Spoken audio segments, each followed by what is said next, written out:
చంద్రబాబు నాయుడు గారి పరిపాలనకు వచ్చేటప్పటికి ఆ, మా జగన్ గారు పెట్టినటువంటి అన్నీ కూడాను వెనక పెట్టేసి ప్రజలకు అందకుండా చాలా ఇబ్బందికరంగా మెయింటైన్ చేస్తున్నారు. ఇబ్బందికరంగా మెయింటైన్ చేస్తున్నారు ఆయన. జనాలు చాలా సంతోషంగా ఉన్నారంటున్నారు. జనాలు సంతోషంగా ఉన్నారని చెప్పి అంటారనేది అది కరెక్ట్ కాదండి. జగన్ గారు చేసినటువంటి అన్ని శుభ్రంగా ఆయన కూడా చేస్తే బాగుంటుందని మా అభిప్రాయం. చేయట్లేదా? చేయట్లేదండి కంప్లీట్గా.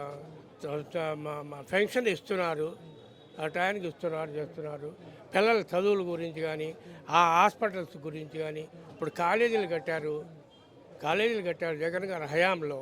అవన్నీ కూడాను అందుబాటులో రావడానికి ప్రయత్నం చేయాలి, కానీ అడ్డుపడి దాన్ని ఇంప్లిమెంట్ చేయకోకుండా ఉండటం అనేది అది పద్ధతిగా అనిపించట్లేదండి. మా లాంటి వాళ్ళకి బాధ కలుగుతుంది.